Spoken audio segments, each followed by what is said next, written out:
that has been affecting our elections, going forward, and what we've had in the past. All right, so to my far right, I'd like to start from there. Introduce yourself, and don't worry, we have people watching us online as well, so you don't worry about the the crowd in the hall. Thank you very much. My name is Akin Akinwale. I'm a member of the State Executive Committee in Oyo State of the APC, and also I'm the Secretary of the E-Communications and New Media Directorate of the Campaign Council in Oyo State. Thank you. All right, thank you very much. Over to you, ma'am. My name is Tokwe Ogundikpe. I'm Executive Director at Tech Societal. We are a social enterprise, non-profit social enterprise, focused on reducing digital inequalities, especially for the most vulnerable groups. So we work in the area of digital rights, digital safety, digital opportunities for everyone, but again, especially for the more vulnerable groups. Thank you. All right. To my speaker right beside me. Hello, everyone. Good morning. My name is Demola Olariwaju. I'm a political strategist, political analyst, and I currently work as the Special Assistant to Atiku Abubakar on digital media strategy. All right. Thank you very much. So, thank you very much for my speakers for your presence here this morning. We have one more speaker who goes by the name Rinu Oduala, but unfortunately she's not in Nigeria at the moment, but she was able to send us a video which would play, during this conversation. All right, 2023 elections is around the corner, and that's like the most important conversation right now, in a democracy, right? And basically, as civil society organizations, as political analysts, as political representatives, we have one role or the other to play. And I believe that we have done one thing or another, in the course of these elections, in the build-up of the elections, and also in 16 days to come, we would have the presidential elections. My questions this morning, I want to have a debate.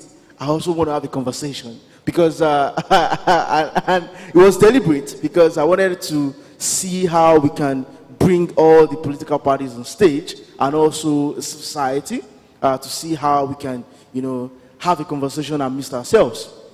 And we know that we don't see eye to eye on social media, right? I know that our views are different, but one thing I always believe is that we all want a better Nigeria at the end of the day, irrespective of whoever gets to hold those hallowed positions. All right, so basically, I wanted to start with what role, and I'm going to start from civil society this morning, because that's where I work and that's where I operate. What role have we played, in the build-up of these 2020 elections, and also contributing to the success of the elections that we have coming around the corner? Over to you, ma'am. All right, thank you, Iyanu, for that question. So when we talk about free and fair elections, we always think in the direction of the freedom to vote as what is free and fair elections, but it's a lot beyond that. For elections to be free and fair, the participatory process has to be open, has to be free and fair as well. And increasingly, that participatory process is happening online. It's happening on new media. I was just talking to Mr. Akin about the phenomenon of 4 people in a room tweeting, and how that has shaped up in these elections. But you find increasingly powerful individuals, government officials, politicians, government agencies that regulate elections make statements like the big problem with Nigerian election is now new media, is now social media. You can't make such assertions without taking into consideration that Nigeria is coming from a history of weak institutions that inspire very low trust, a history of electoral violence, a history of deep divides along religious and ethnic lines, And when you put all these things into context, then it becomes really naive to say that social media or new media is the reason for heated policy and everything that is going on now. And, they usually say this thing in the line of, we have to do something about social media. And many times the reaction is knee-jerk. whether it comes as a regulation, as a policy, as calls to curb expression in one way or other. But like I said, new media plays the role, or social media plays a big role, you know, in enhancing free and fair elections. One, like you have alluded to, is become the new ground for public debate. It's become the tool for public education. Now, politicians and powerful individuals, they embrace it as a tool for campaign, but when it turns around to become the tool for demanding accountability, when it starts to enhance transparency of the candidates, you know, in terms of what the candidates are doing, their lives, their secrets, their, you know, and the process of election itself, then it becomes problematic. It becomes social media is spreading lies. Social media is, you know, there are problems. Anything that is useful, there will be abuse, there will be misuse, and we have a lot to talk about in terms of the role that platforms themselves can play around accountability and things like that. But generally, you know, social media or the new media is very important to free and fair elections for the reasons that I've mentioned. And we are no longer for people tweeting in a room. Maybe about 15 to 20% of Nigerian population. We can have the argument about there are areas where there's no penetration at all. But, you know, about 15 to 20% of Nigerians are on one social media platforms or other. And that can seem like a small number, but if you think about the 33 million people on Facebook, for instance, or 26 million Nigerians on Twitter, then, you know, that becomes several states or several local governments and constituencies. And we must pay attention to the way that it is being used and, you know, how to, what we can do about harms or misuse of social media. All right, thank you very much. And as I want to believe that we're taking note, and we would also ask questions from the audience. All right, so going to the APC representative, and Mr. Akin, thank you very much for coming this morning. Thank you very much. All right, so I just wanted to also ask you, right, what role do you think you have played as a representative of the APC, even from Oyo State or even on the national level, you know, using the new media? What role do you think you've played? Do you think you've played it fair? Do you think you've been unfair? Do you think it's been nice? Do you think it's been rough? We just want to know what role you've played so far. Thank you. Thank you very much. You see, I would want us to be very practical. And you know, when it comes to issues of new media, there are peculiarities. Okay, fine. Generally speaking, the role of new media in our elections should be one that will strengthen our electoral processes. That's established. But then, like I said, like we were talking before we started this session, I told her there are peculiarities when it comes to elections. Now, the role new media will play in Etiosa local government is different from the role it will play where I come from. I come from a local government in Oyo State that with time has Ibadan-less city. And I can tell you for free that the role new media is playing in that election is insignificant. Now, I don't want to speak as if I'm presenting a media proposal to my principal. You know, there was a time I went to meet him, I told him, Oga, there's need for us to bombard the whole new media space because of your ambition and all of that. He said, Aki, Mutigbo, I'll get back to you. He did not get back to me. But I later found out that our constituency, it is not one that really needs the new media for us to win that election. I went back to him, he told me there's a reason we are not using the new media. It's because the moment we start pushing our content out there, that's when our opponents will go to where we've gone to cancel all we've done. Unfortunately for us, we are in the opposition in the state. So if we go to meet some people, we do some consultations, and you know, you know, they say, okay, fine. And we go on the new media, we push it out. In 2-3 days after, the ruling party will go there and they'll just cancel everything we've done. So for us in that local government, the role of new media is small. And you know, for our national elections, you know, there will always be a base. It comes from the local government to the national level. So generally speaking, what our role should be, what the role of new media should be in our election is one that propagates true and fair news. You see, it's even fine. The advent of new media is actually breaking the economy of of elites controlling the traditional media. They sponsor the traditional media. But now with new media, I can stay in my room and push whatever content I want to push. But as civil societies, government agencies, political parties, political strategists, our role, the use of our new media should be one that will strengthen our electoral process. All right, thank you very much. And I like the way you are avoiding, to go personal with my questions, but I'll still get there. I'll get there. All right, over to, I still have PDP on the seat as well. And the same question, sir.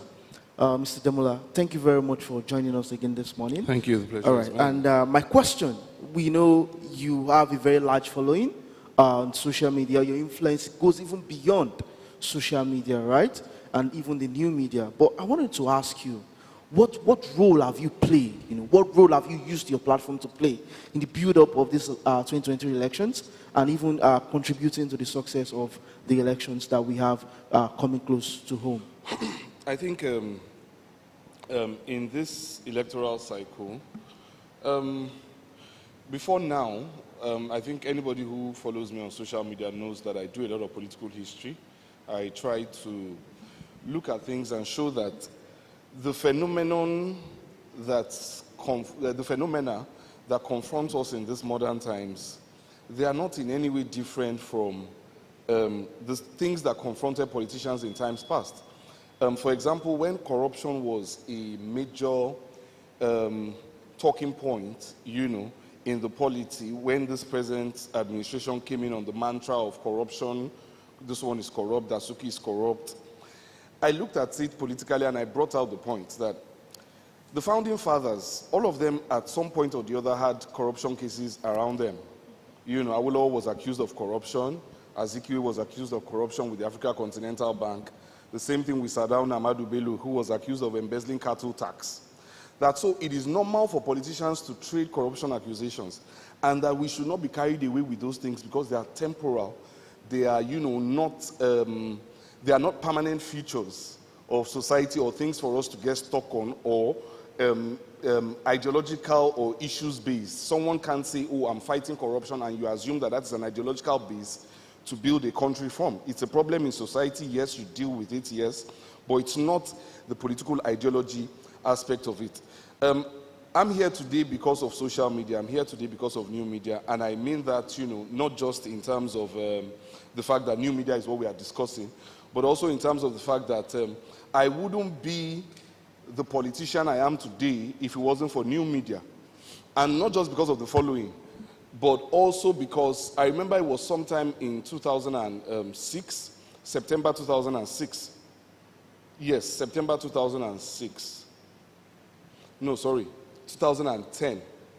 2010, towards the tail end of Governor Babatunde Raji Fashola's government, the September before the election of the following year. Election was in 2011, so that was September 2010. I was watching him, he was at a town hall like this, and he was talking about, they asked him a question about low-cost housing in Lagos. And Raji Fashola said that there can be no low-cost houses because there is no low-cost iron rods and no low-cost cement. And I looked at it, and everybody in the hall started clapping for him. And I looked at it and felt, look, this sounds so profound, But at the time Jakonde was building all the Jakonde estates that you have around, from Isolo to Ikmori Estate to Alaka, at the time Jakonde was building it, the cost of cement and iron rods were not necessarily cheaper compared to the economy of that time. But because Jakonde felt I need to establish low-cost houses, he invested in that and made sure that, houses were built to take care of people. So Raji Fashola saying that really got me ticked off, and I started, ranting the way a lot of us rant. On Facebook was the platform at that time. Twitter wasn't the hot thing.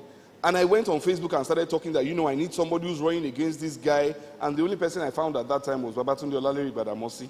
And, I immediately joined his campaign, set up a group for him on social media, and that was how I got into PDP. So yes, new media for me, and I say that story to come to the point that new media for me is a generational access point.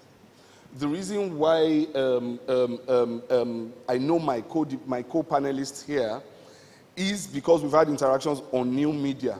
New media to an older generation now, every generation has its own entry point into politics. For some generations, it was patronage with the military. It was that closeness to the military that facilitated their entry into politics. Those of us who are in office today, the leaders respect that we understand a generational voice through new media. And for us, it has become that access point. That, oh, I'm SA Digital Media, but I'm also now politically involved by reason of new media. So for me, new media is an access point. You have to take your activism one step further from ranting online, from tweeting about the problem. You have to take it into real politics. And again, one level of it is the activism, which I believe someone like Rinu represents. Another arm of it is the civil society, which she represents. Some of us have decided to use it as the access point into politics for us because we believe that, look, that is where you need to be so that the decisions concerning our future will not be taken in our absence. So for me, new media is an access point, it's generational access point. All right, thank you very much. I want to take you off from there, and also from you, sir. Do you think the new media actually, because Mr. Akin already said, from his own local government, new media doesn't really affect the result. And for you, sir, do you think it affects the results we see on field? I mean, on a national level, on the state level, on the local level, do you think, because I've seen a lot of people, decide and say this is what will happen on the field. I mean, very authoritatively on social media. Sometimes the results are not the same. But from where you come from, sir, do you think it affects the result that we see? Very quickly. Well, I think it's in two ways, and I think it works. It's location-based. In some parts of the country, new media might not have that penetration, might not have that effect on it. But then again, you realize that new media is potentially the game changer in every election. Like she was saying, we've seen an entire political movement grow from 4 people tweeting in a room to where the person is considered a major contender. Now, where the problem comes is that it shouldn't just be new media.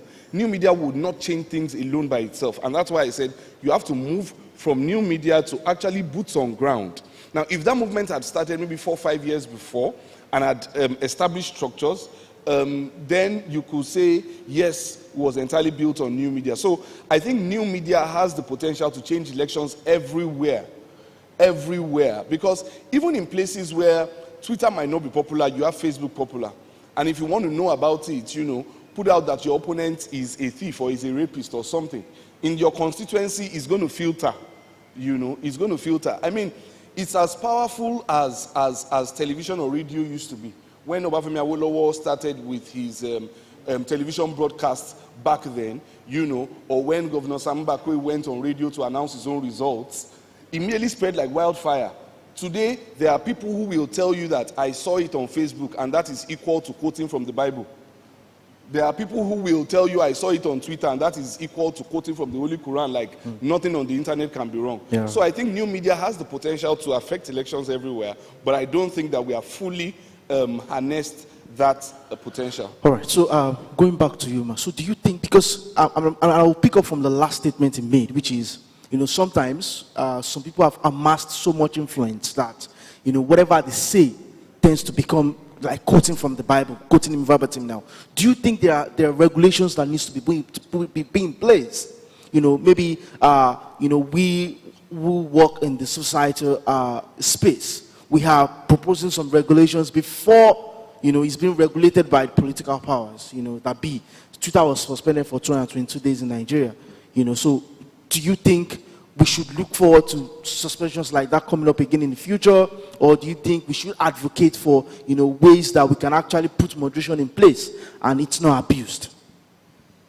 Okay, so again, this is not the first time we're engaging on this issue, and I think one of the most dangerous things that we can, again, do is have a knee-jerk reaction to the abuse of social media and immediately go to regulation that is that borders on censorship, that borders on restriction of free expression. That is never the answer. To build on and support what he said, I've heard social media platforms, for instance, Facebook, I've said they have up to like 70 ad hoc staff working in Nigeria around election issues on Facebook. If according to internal research, and they have this information better than most of us, maybe all of us, if they didn't think that it would potentially have a great impact, do you think that they will be making that form of investment? I think Google said they had trained 6,000 journalists and we're also working with fact checkers. They know what has potential to happen. I don't know if you've heard about what happened in Myanmar. I think that must have been maybe 2019 with the genocide of Rohingya Muslims. You know, so what happens on social media does have grave implications for what happens offline, especially in around political events such as these elections that we are going towards and that we are going to have. I think another thing that I want to mention also is that whether or not these interventions are equivalent, because there's a lot of investment that goes on with these social media platforms around US elections, for instance. Whether they are putting like equivalent resources in other countries, especially in poorer countries, especially in African countries, or even adequate, let's not even say equivalent. Whether it's adequate is one conversation to have. But I think that what we can begin to think about is civic education and media literacy. I'm talking about the role of civil society, how we can amplify that, and also hold the platforms to account. You know, I don't think that we should be advocating around censorship or regulation as the answer. That's not the answer.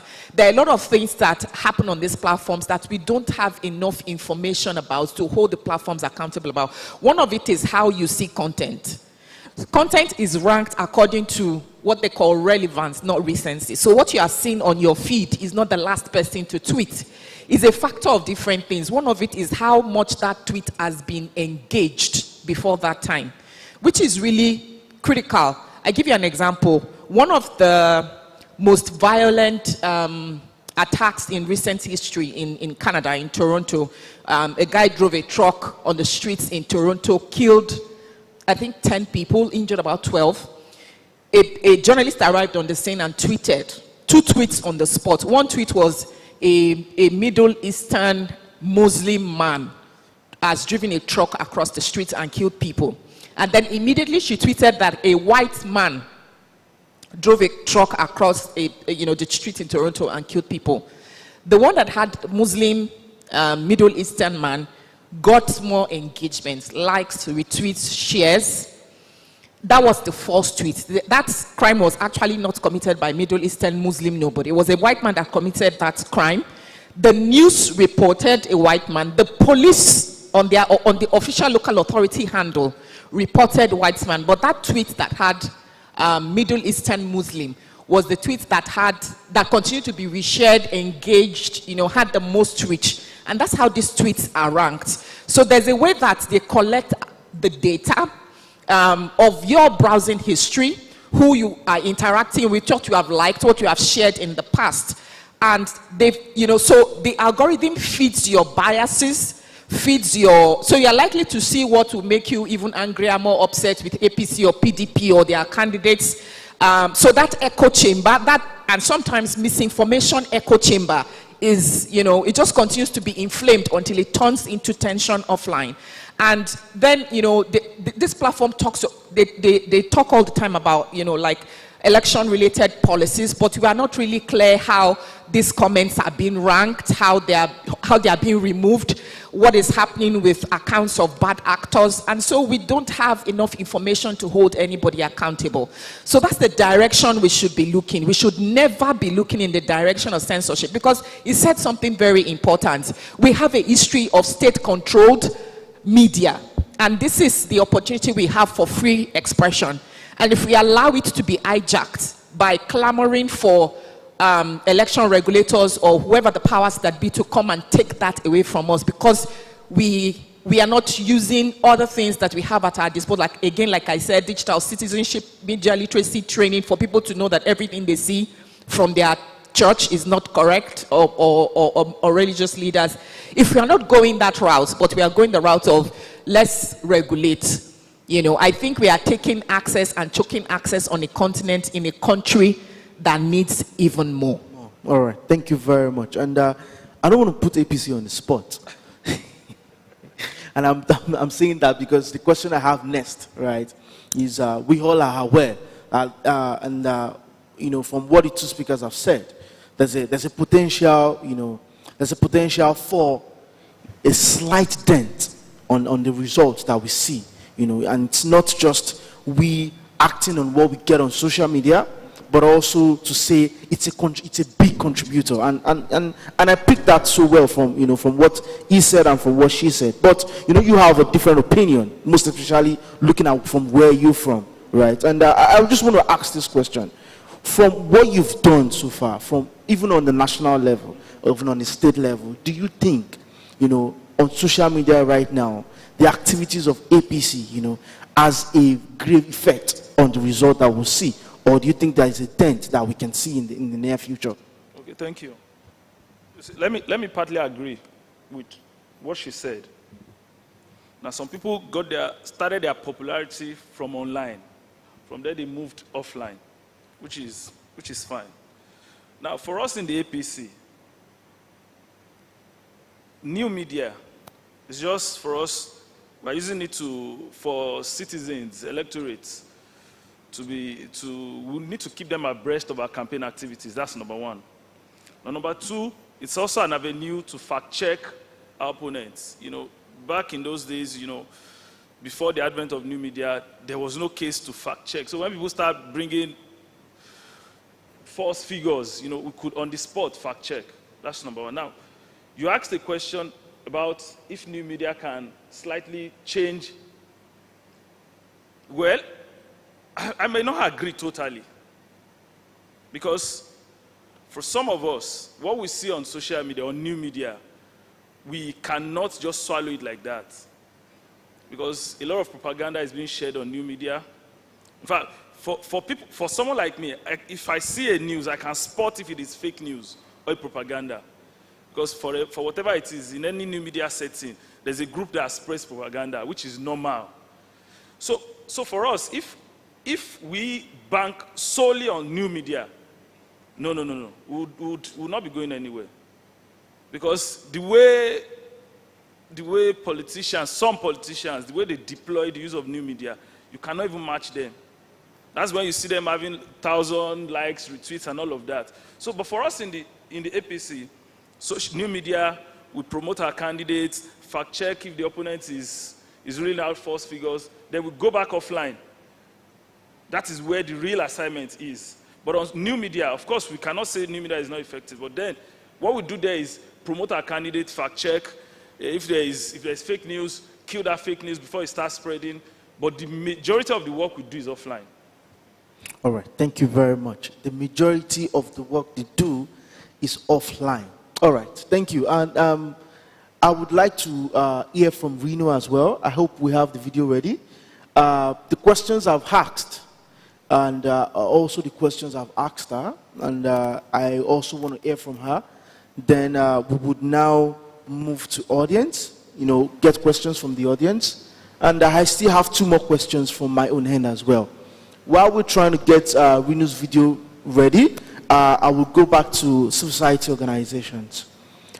We have seen that from what you said, we should not take knee-jerk actions to trying to get the new media regulated. And we've seen different ways that, you know, this present administration have tried to do that, you know, through the social media bill, through the NGO bill, through the outright suspension of Twitter itself. I want to ask you, in that case, where we are still very much, you know, in the fetal stage of using this technology, I want to ask you, so how do we resolve issues where people go as far as doxing each other on new media, people go as far as reporting each other to their employers, people go as far as, even taking away the jobs that people have, you know, through this hatred that we see online. I don't want to ask the political party representatives first. I want to go to, we work on the neutral level first. How do you think we can go about that in cases like that? Okay, so again, like I said, if for anything that has any use at all, there will be misuse, there will be abuse.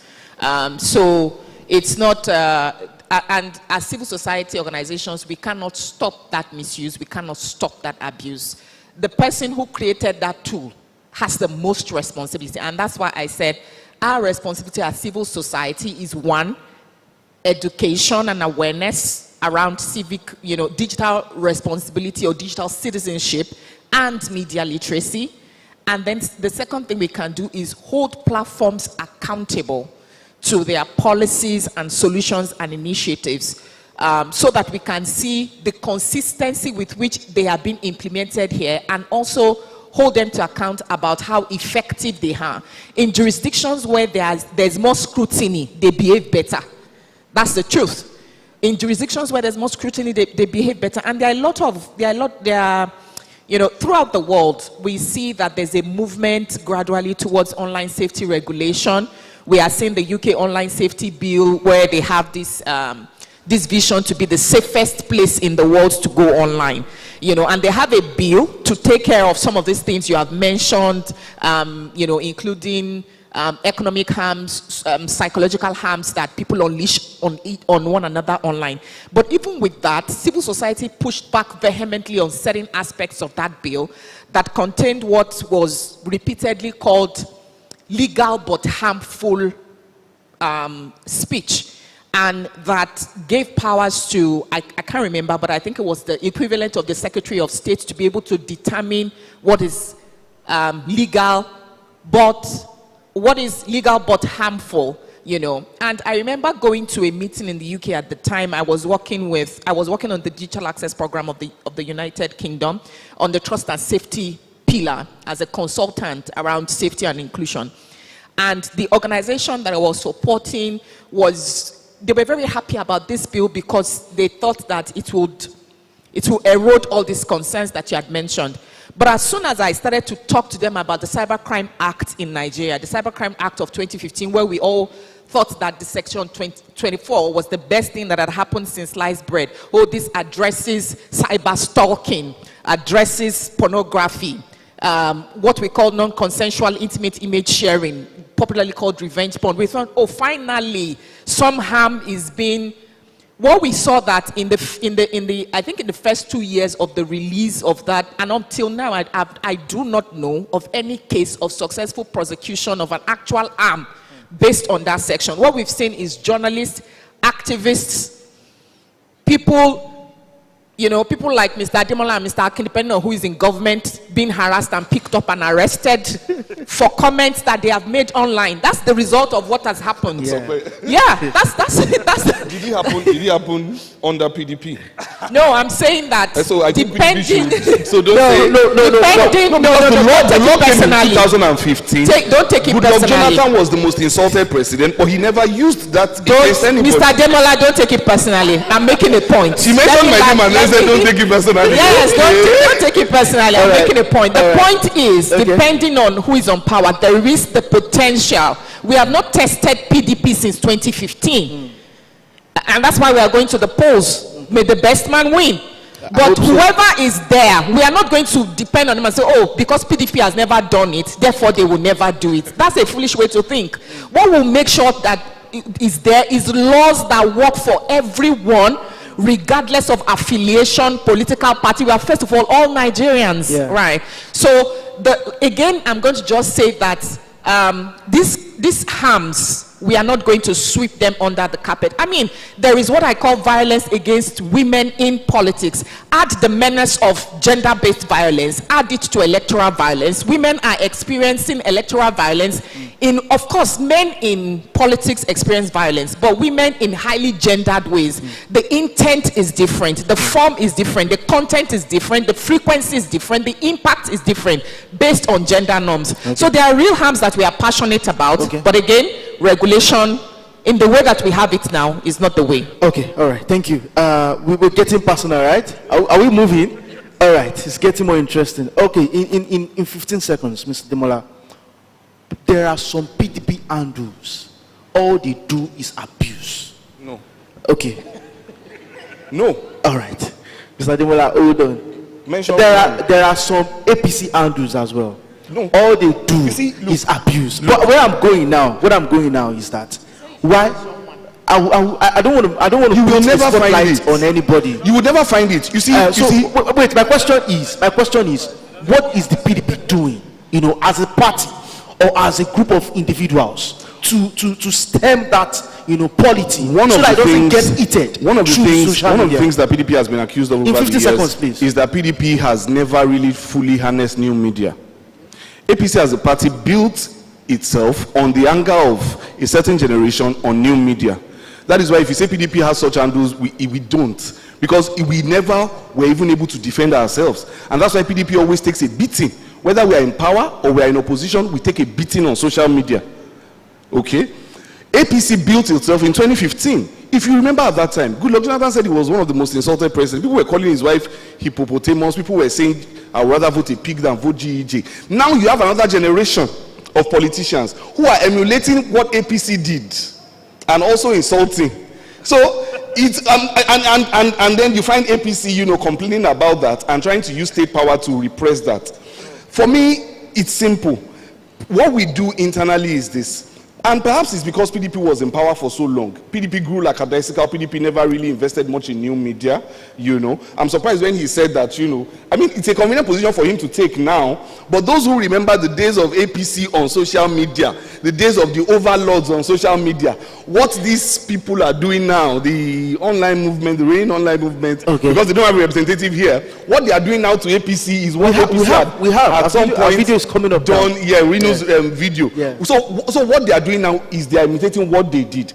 For me, toxicity has never been a part of politics. I think individuals have a responsibility, but also like Tokwe mentioned, the onus should be on the platforms themselves to create regulations so that people cannot just hide somewhere and you are spewing insults and doing all that. Thank you very much. APC now. There are some handles that all they bring is bile. Okay. And I will not mention any names. You don't need to mention names. Okay, go on. So what do you do internally? It might not be open to us, but we want to learn. We want to know if there's something you actually doing. 15 seconds, please. Okay. That you feel that, going forward, we want to conduct ourselves we want to see these handles conduct themselves as responsible people and not just eat up the polity, using social media. Yeah, good. You see? Let my video be on, please. Thank you. He talked about APC starting this whole thing, you understand? And for us, there was a time they called Buhari Jibrin from Sudan. We turned it to bans because it's not that deep, you understand? For us in the APC, yes, there are handles. In fact, there are handles within APC that I avoid. I don't just want to. It's before your eyes. Given this new political awakening, I dare say that it will not be business as usual for the country's political leaders.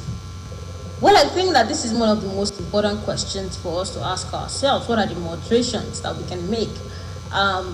New media is important because it is not controlled by our government and citizens can respond appropriately. I think one of the biggest importance of the new media is helping us to mobilize, to work outside the control of the government, to amplify voices and bring awareness to situations that will not get as much as coverage. New media today, including social media, has become safe spaces which are easier, accessible, and less manipulated by government. Often the media has always, for a very long time, been considered at the forum of democracy. And for our democracy, the new media is one of the most significant tools in motivating young people. Which is why increasingly across the world today, you can see that young people are creating safe spaces for themselves where they prove that they are capable of efficiency by voicing out of social media. All right. Thank you very much, Reno Douala, and we appreciate your thoughts as well. And I believe you're also watching online right now, just so you see that we are making sure that our representations are complete. And because of time crunch, I would like to take just two questions from the audience. So if you have a question, please make it as short as possible, and we can move from there. Questions, please? From this side, one person each. Okay. Are you thinking about it? Do you want to? All right. Good morning, ladies and gents. My name is Banji. Okay. I'm a social media person. In a nutshell, my question is, don't you think there are more grounds for social media to be regulated? Not that it is to suppress the input that the youth can make towards nation building, but talking about, conversely, the adverse effects that those outpourings could have on the cause of nation building as well. Thank you. All right. The man in white in front, I think his name is Boy, if I'm not wrong. All right. Okay, thank you. For me, it's just a comment. Okay. Yeah. Since we're talking about the role of new media in Nigeria elections, I think prior to 2023 election, there has been, around the election period, Nigeria has never had, issues with probably shutting down the internet, as is common with most African countries. But the moment Nigeria shut down Twitter in 2020, it became clear that, once you have done something once, you are likely going to do it again. So for me, I think for everybody in the room, everybody needs to be vigilant and to understand that there is a potential for disruption of services. It might not be a general shutdown, it might be targeted at specific places, just to say that everybody also needs to up their digital security skills and also learn circumvention tools, because I think social media is, like Tokwe said, is very, very critical to credible elections. If we only have to rely on official narrative in terms of election outcomes, then it's going to touch or affect negatively the credibility of the elections. Thank you. Thank you very much. That's the last question. Why are ladies not speaking? Ladies in the house, what's happening? All right. Yeah, good morning. My name is Isaiah. I'm a journalist. Looking at your panel, I just begin to wonder if it's not actually a reflection of the fact that we just have only one political ideology in Nigeria, because what I just see there is just APC and PDP, whereas Labour Party... Labour Party just spoke on the screen. Yes, and then... yeah, it looks as if we just have only one political ideology in Nigeria. I want the Tokwe to help us handle that. Is it true we have one political ideology in Nigeria? All right, thank you. So while you are answering the questions, very quickly, I also want you to, give us your closing remarks. What we can put as a quotable quote to say from African Nest 2023, talking about the role of new media. This is what you are giving us as a take-home message. Very quickly, thank you very much.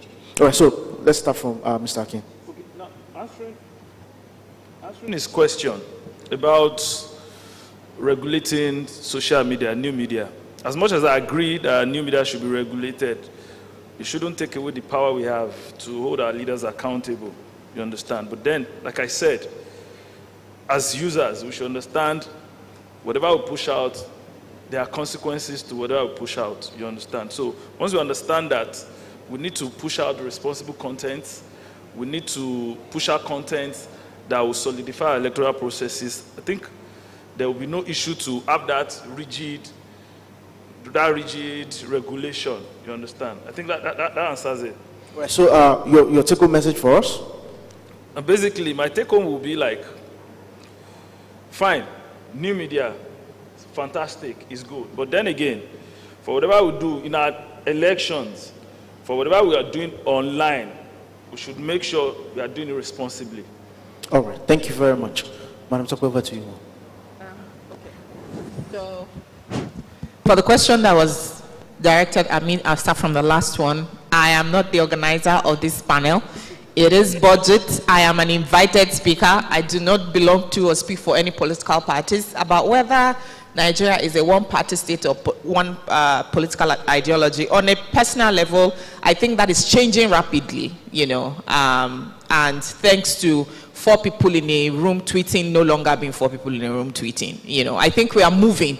I can, on a personal level, I can say it used to be, but again, thanks to the role of new media, I think that, and other factors, you know, I think that that is changing. Regarding regulating social media because of harms, I think I've spoken extensively about that, but just to say that we see movement towards regulation of social media in countries like UK. I mentioned that there's the Digital Services Act in Europe that is shaping up. Australia is the first country to have an online safety regulator, but these are countries with nearly 100% internet penetration. For God's sake, their digital economy is robust, developed. Again, let's be careful of importing and rubber stamping and saying because Europe is doing it, therefore that's why we are doing it. With our history of silencing dissent, our history of military rule, we have very different contexts, you know, and so we should not be copy and pasting and be saying that because other clients are doing it, and not thinking about what actually works for us where we are right now. In terms of last words, I will say that, you know, citizens can, in this election, just make sure that you are fact-checking, you are following verified handles, authoritative handles. Make sure that you are, you know, like Boye said, I think digital security is very important, digital citizenship. We should all be educating ourselves and those around us around media literacy. Okay. And, you know, all stakeholders should, all our hands should be on deck to make sure that we have free and fair elections as far as new media is concerned. All right, thank you. Over to you, Mr. Demola. I'll say very clearly that my party and my principal have no intention of regulating social media beyond the laws or of taking advantage of the existing laws to carry out statist policies. I think one of the problems that we have in this generation is that we are unable to identify nuances in political parties, and that's why people feel that all political parties are the same. Eventually, what would happen is even the new political party, at some point, when they set up structures that look like the legacy parties, people would also say, oh, they are also the same like those parties. Rather than looking at the evidence of the results, that under the economy, for instance, under which party did it grow? Which party was it 11%? Which party took unemployment to 33%?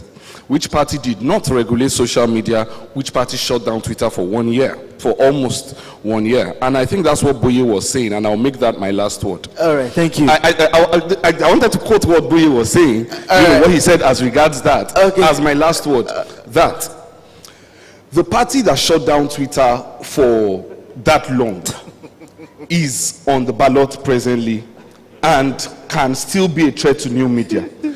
The danger is not that new media is not able to exert itself. The danger is that new media should take a position of pragmatism.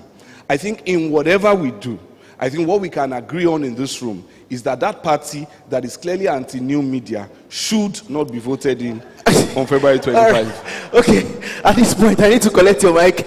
All right, so thank you very much for joining us this morning. Once again, my name is Iyanolu Abolanwa, and I work with Budget Foundation. My own taking words for you this morning is all your words, 280, over 1,000 on Facebook, would not mean anything if you don't pick up your VVCs to go out on the election day to vote. So please, kindly pick up your PVCs, vote for your the best man that you know that will serve you as a country called Nigeria.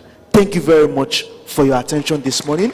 We appreciate you, and we say continue to follow us on our social media handles, read from what we do, and also participate to always hold government to account. Thank you once again. All right, are we having a picture? All right, thank you.